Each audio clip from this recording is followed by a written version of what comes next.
آنکھوں میں آنکھیں ڈالے اور آخر کار اپنے گھر اور اپنی ہر چیز کی قربانی دینے کے لیے اس راستے میں اپنی آخری کوشش کر دیکھے، تب کہیں یہ ایمان کا صحیح جذبہ ہے جو ظاہر ہوگا، اور تب کہیں اللہ کی رحمت متوجہ ہوگی، جو آج اس کی نگاہ اللہ کی رحمت کی نگاہیں پھر رہی ہیں، صدیاں گزر گئی ہیں، اور برباد کرنے والے کون ہیں؟ اس لیے کہ اللہ کے حقوق کو ادا کرنا ہے۔ یہ 2 صدیاں تو آسانی سے گزر گئی کیونکہ بنیاد نہیں تھی۔ پھر جب اس کے بعد اطمینان دلایا گیا کہ کچھ پرواہ نہیں ہے، کوئی حساب و کتاب سے کیا گھبراتے ہو، اصل میں تمہارا حال یہ ہے کہ حساب و کتاب تمہارا کیا بگاڑ لے گا، تم تو اللہ کی ذات کے ٹکڑے ہو۔ جب وجود کا نظریہ آیا،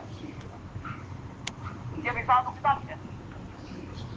جب تم اللہ کی ذات کے ٹکڑے ہو، تم نہیں بلکہ یہ گندا نالی میں جو پانی بہتا ہے اور یہ گندگی یہ بھی اللہ کی ذات کا ٹکڑا ہے۔ اطمینان دلا دیا خدائی کا نشہ ان کے رگوں میں دوڑانے کے بعد جس نے اس عقیدے کو مانا، اور وہ اطمینان ہے اب اپنی مرضی کا مختار بن گیا کہ جب ہم اللہ کی ذات کے ٹکڑے ہیں تو اب ہم جہنم میں کیسے جا سکتے ہیں، اللہ اپنی ذات کو ڈالے گا۔ تو پہلا بات یہ ہوا ہے مصیبت، اور یہی جا کر اس کو مارا۔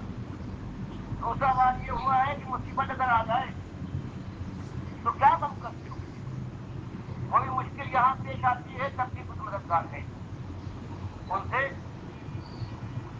تم اگر اپنی مقدار بیان کرو ان کے پاس پہنچو تو اس کے بعد کوئی ایسا راستہ نکال دیں گے تمہارا بات پوری کرنا ہوگا۔ اور اگر فرض کیا آخرت کا کوئی تمہیں خوف ہے، آخرت کو تو مانتے ہو، تو وہاں موقع مت۔ اور یہ شرک ہر امت میں جو اسلام امت ہے اس کے اندر شرک رہتا ہے بخود۔ اللہ کے نبی صاحب آخری وقت عائشہ بیان فرماتی ہے کہ عالم یہ ہے کہ اپنی پریشانی کا مظلمات میں کہ کبھی چادر کو اپنے چہرے سے اٹھا کر پھینک دیتے ہیں، کبھی پھر اوڑھ لیتے ہیں، اور زبان پر یہ ہے لعن اللہ یہود والنصارى اتخذوا قبور انبیائهم مساجدا، لعنت ہو اہل کتاب پر، یہود و نصارہ پر، جنہوں نے اللہ کے ساتھ اللہ کے نیک بندوں کو، اولیاء اور انبیاء کو، ان کو شریک ٹھہرایا ہے، ان کی قبروں کی پوجا کی ہے، ان سے مرادیں مانگی ہے، ان کو آوازیں دی ہے، وہ مشکل کشا دستی اور داتا بنا دیے گئے۔ اب کیا خوف ہے؟ کرتے پھرو، جب مرضی میں آئے اللہ کی بندگی کرو، جو اپنے دل کی ہو وہ چلا لو، اس کے بعد پھر یہ تمہارے ہیں، یہ کام آ جائیں گے اللہ کے یہاں تمہاری مرضی ہوں گے۔ اور یہ جو امت کے اندر آیا ہے، صدی میں یہ بھی آیا ہے، اور اس کے سب سے پہلے بیان کرنے والے بتانے والے امام احمد ہے، جن کو آج سارے لوگ ہیں اور اس امام کے نام سے یاد کرتے ہیں۔ لیکن اللہ کا کہنا یہ ہے کہ ما لکم لا ترجون للہ وقارا وقد خلقکم اطوارا، تم کو اللہ نے پیدا کیا، اور اس کے بعد اللہ کے بندوں کی عزت تمہاری نگاہ میں زیادہ ہے، وہ اللہ کا انکار کرے، اللہ کو جھٹلائے، اس کے انبیاء کا انکار کرے، اور تم ان کی عزت کرو گے، سر پر اٹھاؤ گے، گویا تم اللہ کی بات کی بجائے ان کی۔ اور جب سے یہ چیز آئی ہے 1150 سال سے، یہ مردہ ہے، یہی مردہ سنتا ہے، نبی صاحب زندہ ہے، وہاں دور سنتے ہیں، اور وہاں آپ کے پاس اعمال پیش کیے جاتے ہیں، یعنی اور کام تو اللہ کرتا ہے، اعمال کا فیصلہ دور سلامتی وہ اللہ کے نبی کو کرتے۔ جب یہ ظلم ہوا ہے اس امت کے اندر، یہ بھی اس کے بعد پھر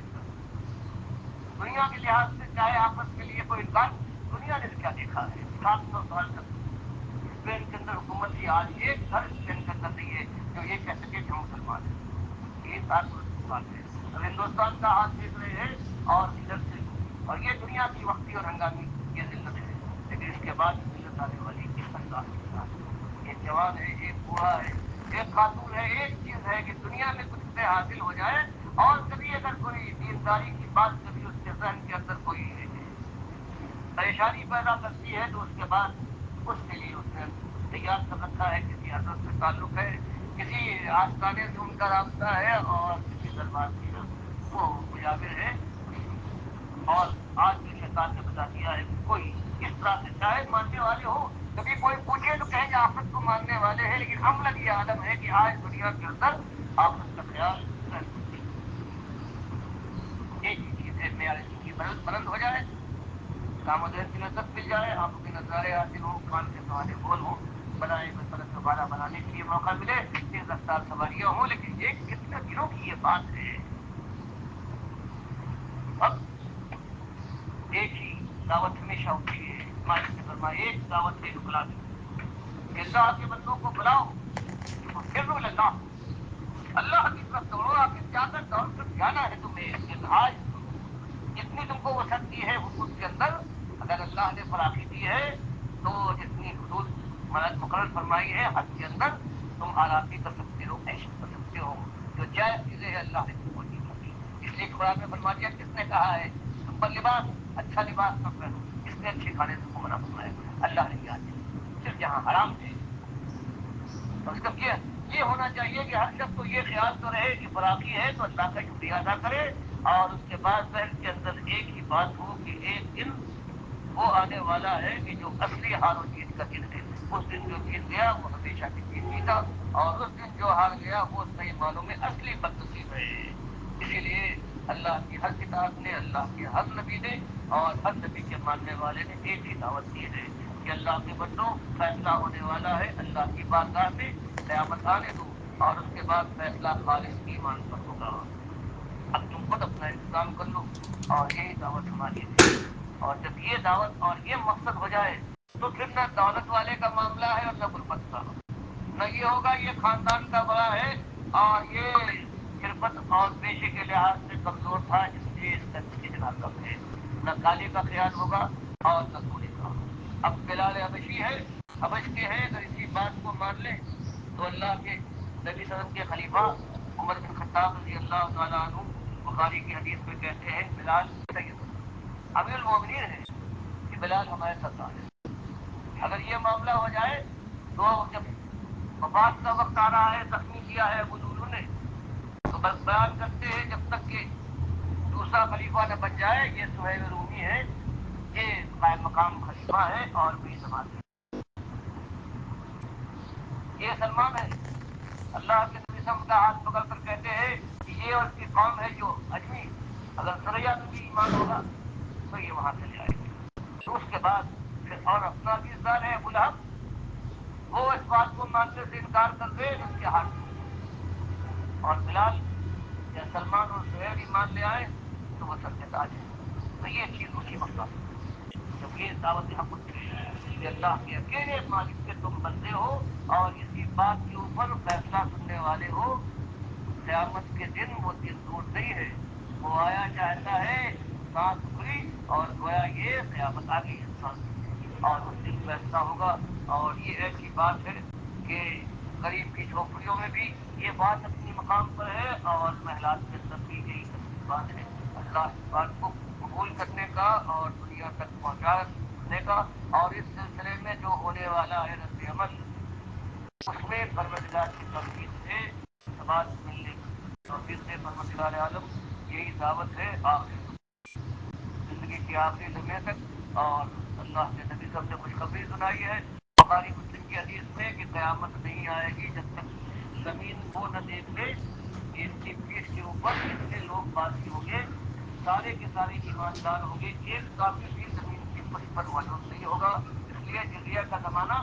جو کفار سے لیا جاتا ہے ان کی حفاظت کے لیے وہ ختم کر دیا جائے گا اور غریب جس کی وجہ سے آج ہمارا جوان بھی ہے ہمارا بوڑھا ہے ہمارا مالدار ہمارا غریب اسی کی ریت چلا اسی کی تکلیف میں جو وہ پہلے وہ حق ہے اور اللہ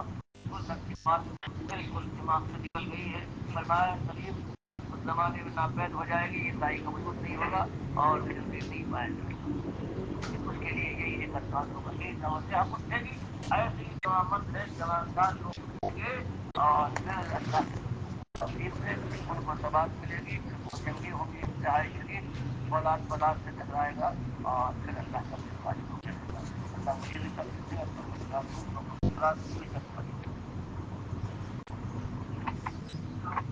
شب برات شب قدر اور شب معراج کی کیا حقیقت ہے شب برات اس کو یہ برات نہیں ہے یہ اصل میں یہ ہے عربی کا لفظ اس کے معنی ہے لیت البراء شب فارسی اور لیل کے معنی ہے رات کے برا معنی ہے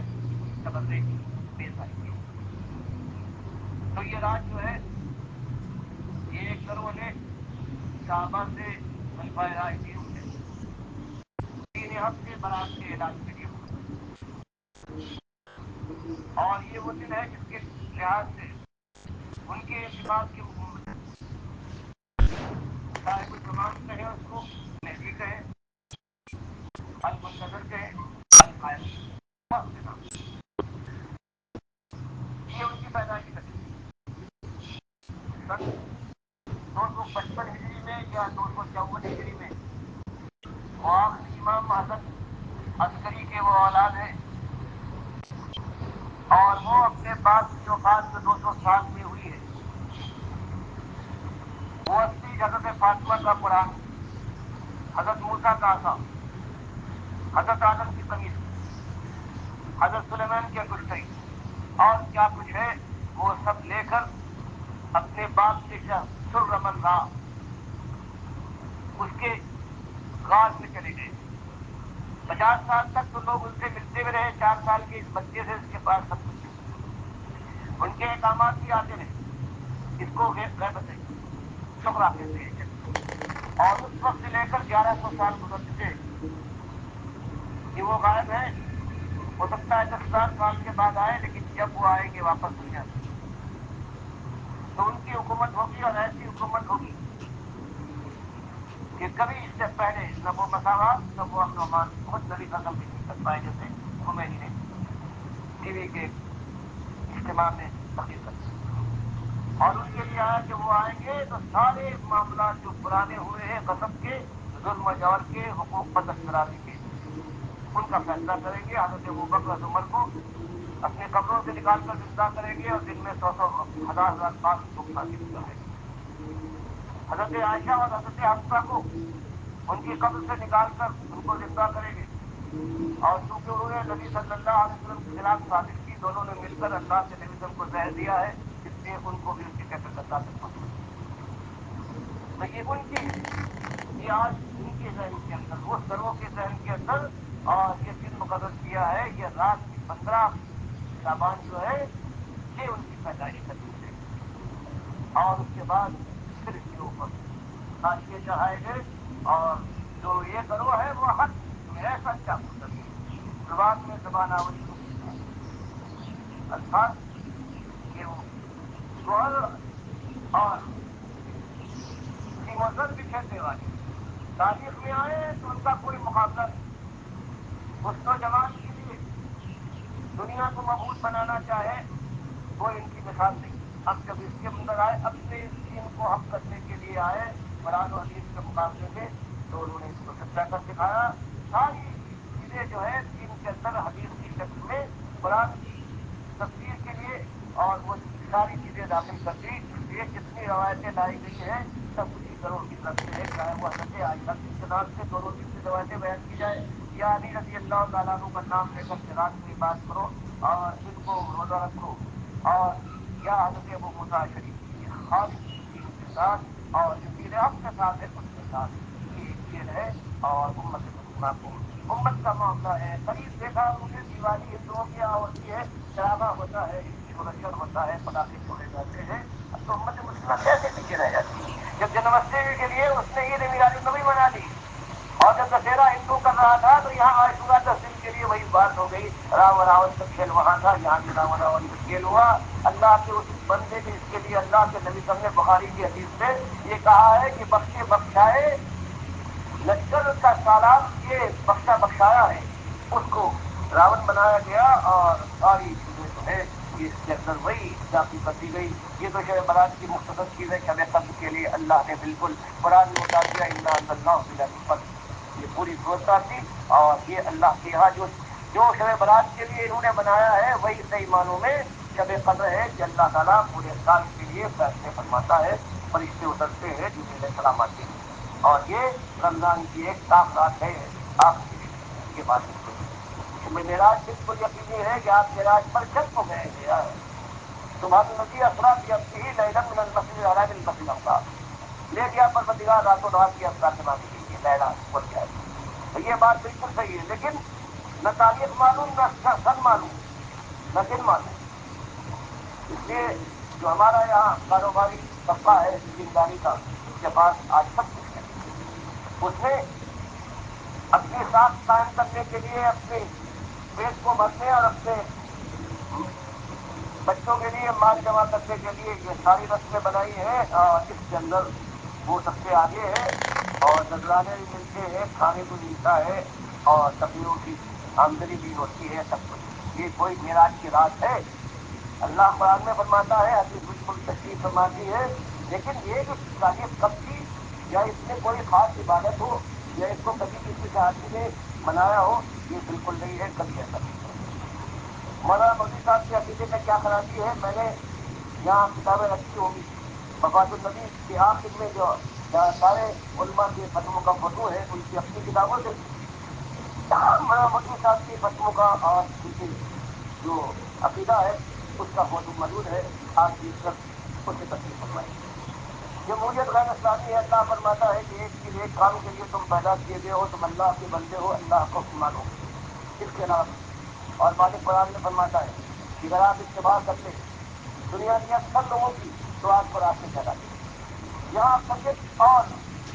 اکثریت کا معاملہ نہیں ہے، چاہے کائنات کے اندر ایک ہی آدمی ہو جو اللہ کی بات مانتا ہے اور ساری دنیا اس کے خلاف آواز اٹھا رہی ہے، تو یہ ساری آواز دنیا کی ہے کہ نامردنا گل ہے، اور وہی ایک بات سچی ہے جو اللہ کی بات بیان کرنے والا ہے۔ تو آپ فرمائیے، جمہوریت کا جو انتظام ہو رہا ہے امت کا عالم دیکھے، نہ اللہ کا خوف ہے، نہ توحید کا عقیدہ ہے، نہ سنت کا کوئی معاملہ ہے، بے ایمانیات، یعنی کہتے ہیں لوگ کہ سانپوں کی تو قسمیں ناممکن ہے، اس قدر ہوتی ہے، لیکن مسلمانوں کی قسمیں ان سے زیادہ ہیں، اور اس کے بعد پھر آپ کہتے ہیں کہ ان کے اندر سے آپ کھانسیے لوگوں کو، اور اس کے بعد وہ ایسے لوگ آئیں گے تو جس سے کچھ بھلا ہوگا، حالانکہ اگر گندگی کے 10 قسمیں ہیں، سب کو ایک ساتھ ملا دیا جائے تو گندگی اور پڑے گی۔ اب امت کے اندر اگر کاٹنا ہے تو کم از کم ان کو ان کے اندر سے چاہیے جو ایماندار ہے۔ آپ کا دودھ چڑھا ہوا دودھ ہے، یہ باسی پھل ہے، باسی پھول ہے، بدبو دینے لگے ہیں، آپ اس کا علم نکالیے گا کیسا بدبودار ہوگا۔ یہ حال ہے اگر دعوت حق اٹھے، کئی معنوں میں ایمانداروں کا مجمع ہو، ٹھیک ہے، اس کے اندر خیال بھی کر سکتے ہیں، لیکن اس حالت کے اندر جہاں آپ دیکھ رہے ہیں کہ ہر طرف ڈیموکریسی کی بڑھاوائی ہے، اس میں سے جمہوریت کے لحاظ سے آپ ان کو آگے بڑھائیں گے تو وہ ایسے لوگ ہوں گے بندے خوش کرنے کے لیے وہی لوگ اس سے پہلے مودودی صاحب نے اپنی کتابوں میں یہ لکھا ہے، بتاؤ بنا صاحب جو اٹھا رہے ہیں جمہوریت کا معاملہ لے رہے تھے، کیا فرق ہو جائے گا؟ اگر یہ جو شہنشاہیت ہے، انگریزی ہے، اگر یہ ہٹ جائے اور جمہوریت آ جائے تو فرق کیا ہوگا؟ لاٹ گیا منا ڈال گیا، ایک مسلمان کے لیے کیا فرق پڑے گا؟ لیکن وہ بدقسمتی ہے، ملک کی تقسیم ہونے کے بعد جس کو وہ مناج کہتے تھے اسی کے اوپر ساری دنیا کر اور سب کچھ نہیں کیا، جس سے پہلے منع کرتے تھے اور جس کے اوپر ان کی لکیر تھی اور پکڑ تھی۔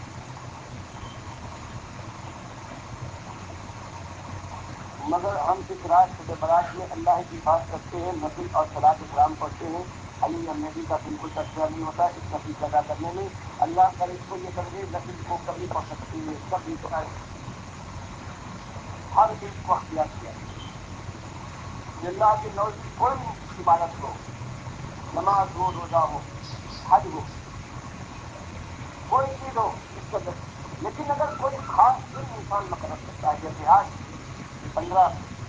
شعبان مقرر کرتا ہے، اس کے معنی یہ ہے کہ کوئی خصوصیت اس کے اندر ہے، اس نے مقرر کیا۔ اگر اللہ کے نبی صلی اللہ علیہ وسلم نے نہیں کیا تو جس نے مقرر کیا ہے اس کو نبی مانتے ہو یا رسول اللہ مانتے ہو، یہ ایسی شدید بات ہے، تنظیم بات ہے، نفل ہے، یہ اس تاریخ کے لیے کیا کیوں؟ اللہ اس کے رسول نے یا صاحب جو جاننے والے ہیں ان کی کوئی بات نہیں ہے کہ اس میں تم نے اگر اس کو بنایا ہے تو آخر کس ثبوت کے اوپر؟ جب تمہارے پاس کوئی ثبوت نہیں ہے تو اس کے بعد یہ ہے کہ تم ایک ایسی بات کو اپنے اوپر لازم کرتے ہو جو اللہ اور رسول نے نہیں کی اور اس کے علاوہ کسی نے کی ہے، اس کا مطلب یہ ہے کہ تم ان کی بات ماننے والے ہو، اللہ اور رسول کی بات نہیں ماننے والے۔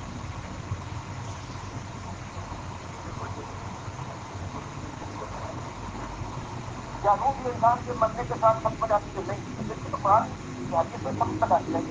یہ جو روح ہے اللہ اس کو نکالنے کے بعد جو ہے جسم دیتا ہے، اور بعض حدیثوں میں بالکل صاف آ گیا کہ روح کو نکال کر اللہ تعالیٰ جنتی سب رنگ کے نظر کے دور کے جسموں میں ڈال دیتا ہے، اس کے لیے خاص واضح فرما دیا اس کی وجہ سے۔ یہ نہیں ملے تو جس ملے گا قیامت کا قیامت کے دن پھر یہ لگا کر انسانی جسم جہاں جہاں بکھر گیا ہے اللہ اس کو جمع کرے گا اس میں ڈالنے کے بعد اپنے دنیاوی جسم کے ساتھ پیش کر آئے گا اللہ کی بارگاہ میں اور پھر اس جسم کے ساتھ ہمیشہ کی زندگی ملے گی یا آگ میں اور یہ جنت کی بادشاہی اور سب یہ جب انسان مر جاتا ہے تو کیا اس کی روح واپس دنیا میں آ سکتی ہے؟ اللہ فرماتا نہیں مجھے برا ہی برسخ نکا یوم الدین انسان کی روح نکل گئی اور قیامت تک ایک آگ قیامت کی قیامت تک ثم انکم بعد ذلک لمیتون ثم انکم یوم القیامۃ تبعثون مر جانے کے بعد ایک قیامت میں تمہاری روح تمہاری اس جسم پر یہی ہماری بس الموتا یہ بس ہوں لا تم مہینے ترجعون جو مردے ہیں یہ تو قیامت سے زندہ ان کو زندہ کرے گا اور پھر اللہ کی بارگاہ میں حاضر ہوں گے اور جو کہتے ہیں کہ واپس آتے ہیں تو اس کے مطابق قرآن کا کیا مطلب قرآن کو کہتا ہے کہ اللہ کا انکار کرنے والا آگے کافر اور فرماتا ہے اس کو کافر نہ کہو گے قرآن کو کافر کہتا ہے تو مطلب یحکم بما انزل اللہ فاولئک هم الکافرون ایک دو نہیں اگر ساری دنیا کے جو علماء ہیں اگر وہ اللہ کے خلاف اللہ کی کتاب کے خلاف کوئی بات ہے اس کو کفر اور اس کے کہنے والے کو کافر نہ کہے تو ایسے سارے لوگ ہیں جو سب کے سب کافر ہیں کافر نہیں قیامت تک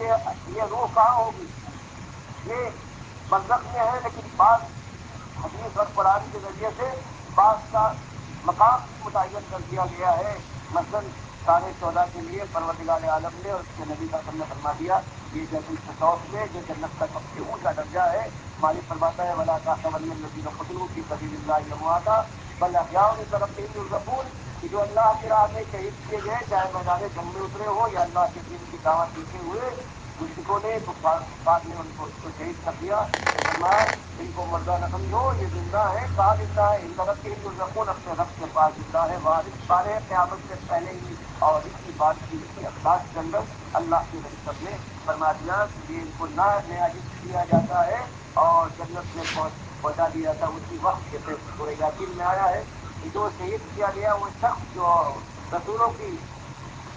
وہ امداد بھی کر رہا تھا اور ان کی بات کو صحیح کہہ رہا تھا قوم نے شہید کر دیا تو مالک نے بتایا سیرت خلیل کرنا داخل ہو جائے اسی جنت کو تو یہ بات کا قرآن سے حدیث میں نبی نے فرمایا کہ سارے فضا ہے جب الفردوس میں ہے اپنے لیے بتا دیا کہ جب الفردوس میں سب سے اونچی جگہ ہے میں وہاں پہنچ جاؤں گا مرنے کے بعد تو یہ روح بھی اس نئے جسم کے ساتھ برکتی جسم کے ساتھ قیامت تک وہی رہے گی جہاں کسی کو جانا ہے What does Quran says about non-Muslims and their destiny? And if they are in or hell, how does Quran says it? Quran says کہ ان اللہ لا ان یشرک به ویغفر ما دون ذلک لمن کہ جو اللہ کے ساتھ ایمان کے معاملے میں کوئی غلطی کرے اور اس پر قائم رہے وہ ہمیشہ جہنم میں جائے گا اس کے لیے اور ہر کافر اور ہر مسلم جو آج سمجھا جاتا ہے لا الہ الا اللہ محمد رسول اللہ کہنے والا بین پچھلے یاری کا نعرہ لگائے یا رسول کہے اور سوا کی تصدیق نہ ملے ایک بات کے اوپر جہنم میں ہمیشہ اللہ کو ایک مالک پڑا ہے اس معاملے میں اس کے قرآن نے بھی کہہ دیا ہے اس معاملے میں بھی سب کچھ میں نے دیا ہے میرے مقابلے میں کسی اور کو بن کر دے دیا جائے تو توبہ نہ کی جائے تو کبھی اس کے لیے جنت کا کوئی آواز جنت اس کے لیے قریب نہیں ہو سکتا ہمیشہ آ سکتا تو یہ کافر کے لیے بتاؤں بالکل اگر یہ زندہ ہے تو ہماری باتیں وہاں تک پہنچتی ہوگی یہ صحیح بات یہ ہے جنہوں نے زندہ کیا ہے قبر پرستی کے لیے اور 1150 سال اس امت کے اندر ہو چکے ہیں کہ امت کا یہی مجموعی طور پر یہی عقیدہ ہے کہ ہر مردہ زندہ ہو جاتا ہے اور سنتا ہے دیکھتا ہے اور سلام کا جواب دیتا ہے اور اس کے بعد اللہ سے دعائیں بھی کرتا ہے کچھ ہوتا ہے کہ اچھی بات کی جائے اور اس کے اندر جو پہلے وہ امام احمد ہے اور آج بھی میں ان کی دو حدیثیں مسلم سے دیکھ کر آیا ہوں اور اس میں اور صاف انہوں نے کہہ دیا ہے کہ مردہ ان کو جانتا اور پہچانتا ہے جو اس کو اپنے کاندھے پر اٹھاتے ہیں مردہ اس کو پہچانتا ہے جو اس کو نہلاتا ہے، مردہ اس کو پہچانتا ہے جو اس کو قبل ہوتا ہے. تو یہ وہ چیز ہے اس میں امت کو بتاتے ہیں. اور بات کیا ہوئی سب سے پہلے اللہ کے نبی کو زندہ کیا، کچھ ہی روایتیں بنائی گئی، اس میں وہی حسین علی الجوفی ہے، یہی وہی ہے داخلہ تھا یہ المغیرہ. اس سے بخاری میں اللہ کے شکر ہے اسی بات سے بنایا کہ نبی صاحب زندہ ہے. اور اس کے بعد ان اللہ حکمہ علی الارض ان تاکلا اجساد الانبیاء، کہ نبی صاحب نے فرمایا کہ میرے اوپر تمہارے درود سلام پیش ہوتے ہیں. صحابہ نے کہا یہ روایت جھوٹی بنائی، یہ خالی اب تو چلیے دنیا میں ویسا ہو رہا ہے آپ زندہ لیکن آپ وفات پا جائیں گے. تھا اس کے بعد اللہ نے جو روایت لاتے ہیں اللہ نے حرام کر دیا ہے کہ زمین کے اوپر کی موسیقی لاشوں کو کھائے. بخاری کے سامنے یہ بات آئی، وہ سمجھتے جس میں کیا چیز ہو. ابھی سب کو زندہ کیا جا رہا ہے، انبیاء کو زندہ کیا جائے گا، مرنے کے بعد پھر درود بھی پیش کیا جائے گا. اعمال سے واقف ہو گئے، اب یہ قبر پرستی کی جڑ مہیا ہو گئی. تو اللہ کے بندے نے دونوں اپنی کتابوں میں تاریخ کبیر اور تاریخ صغیر میں لکھا کہ یہ بالکل جھوٹی روایت ہے. حسین ابن علی الجوفی جو کہتا ہے کہ مجھ سے عبد الرحمان ابن یزید ابن جابر نے بیان کیا، یہ جھوٹا ہے. اس سے اسے سنا ہے وہ عبد الرحمان ابن یزید ابن تمیم ہے، جابر نہیں ہے، اور وہ مدعی حدیث ہے، وہ جھوٹا ہے. تو اس کی جڑ کاٹتی. لیکن چلی وہی کیونکہ اپنے نبی کے ساتھ جو لوگوں کی عقیدت ہوتی ہے. اور پھر اتنے بڑے معاملے میں امام احمد نے مقابلہ کیا تھا عباسی خلفاء کا جو قرآن کے سلسلے میں، اور اس میں وہ کامیاب مقابلے میں جڑے رہے. اب ان کی جو شہرت ہو گئی اس سے یہ مسئلہ یہ ہو گیا. اچھا، دنیا میں ہندو بھی نہیں مانتا کہ بابا ہمارے یہ جو ہے ان کی لاش ہو، اگر بعض جلا دیتے ہیں بعض نہیں جلاتے ہیں کہ یہ زندہ ہو گئے. یہ مسلمانی وہ امت ہے توحید جس نے اپنے پیغمبر کی وفات کے اوپر دو سب سے بڑے صحابہ تھے ان کے اختلاف کو دیکھا اور مان لے کہ نہیں نبی سب زندہ نہیں ہے، قیامت تک نہیں ہو سکتے. یہ سب کچھ ہونے کے بعد قرآن اور حدیث کی صحابہ کے بعد 200 سال گزرے تھے. اتنے بڑے آدمی کو وہی شیطان نے پرائے دینے کی کوشش کی جو عمر کو اس نے دیا تھا، لیکن اللہ نے وہاں بچا لیا جیسا بچ پائے. اور اس وقت سے لے کر آج تک کوئی مقصد چاہے عزیز ہو، چاہے دیوبندی ہو، چاہے بریلوی ہو، چاہے حنبلی اور سعودی ہو، سب کا عقیدہ یہ ہے کہ اللہ کے رسول قبر سے زندہ ہے، زندہ رسول کو دیا. اور درود سلام اگر شہید پڑھا جائے تو کہتے تو ہم اللہم صلی ہیں، لیکن ان کا عقیدہ یہ ہے کہ فرشتے چکر لگا رہے ہیں. جہاں درود سلام کا کوئی عمل ہوتا ہے لے کر اللہ کی بجائے نبی سب کی قبر میں جا کے وہاں پہنچا دیتے ہیں. پوچھو ہم تو اللہم صلی کہہ رہے ہیں، اللہ کو مخاطب کر رہے ہیں. یہ کیسے فرشتے ہیں جو عربی نہیں جانتے نبی سب کے پاس لے جاتے ہیں. لیکن یہ کہ آپ غور کیجیے کہ امت 1150 سے امت کا مجموعی یہ عقیدہ ہے آج تک. آپ دیکھیں گے سارے وفات النبی میں آزاد قبر میں سارے اہل حدیث جتنے بڑے بڑے مانے جاتے ہیں، دیوبندی اتنے بڑے مانے جاتے ہیں، بریلوی مانے جاتے ہیں، اور امام احمد نے تحریہ اس کے لیے سب تک. اب بتائیے پھر کہ کوئی شخص کام کو دے کر اٹھے گا. پہلی بات تو یہ ہے کہ تم اللہ کے بندے ہو، اللہ کے ساتھ میں جانا ہے. اللہ کے ساتھ یہ ظلم کیا ہے ان لوگوں نے کیا ہے جو تمہارے سب کے ساتھ تھے. اس کے بعد میں آگے بریلی دیوبندی اہل حدیث تبلیغی جماعت والے سب کلمہ توحید پڑھتے ہیں اور مانتے ہیں آپ ان لوگوں کے ساتھ کیوں نہیں مل جاتے. اگر ان کی کتابیں آخر ہر چیز کی ہماری کتاب میں اگر یہی ہوتا کہ اللہ کے نبی سب نور سے ہے اور حاضر الناظر ہے، عالم الغیب ہے، تو اس کے بعد سے ہم لوگ کا آخر نئی بات کرنے کی ضرورت کیا تھی جب ہمارا دین توحیدی نہ کہلاتا. تو کتاب اصل ہوتی ہے. ان سارے مسلکوں کی جو کتابیں ہیں ان ساروں کے اندر ایک مضبوط بھرا ہوا. نبی سسم دودھ پڑنے والا ہے، اس نے اپنی ماں کی حالت دیکھنے کے بعد کہ پیٹ پھول گیا ہے، مر گئی ہے، حج کرنے گیا تھا سینکڑوں سال کے بعد. اس نے آسمان کی طرف دعا کی ہے تو ایک صحابہ سے ایک بادل اٹھا ہے، اس میں سے ایک صاحب اٹھے ہیں، اس خاتون کے پاس پہنچ کر اس کی ماں کے پیٹ کے اوپر ہاتھ پھیرا ہے اور اس کا پیٹ جو تھا مرنے کے بعد پھول لیا تھا.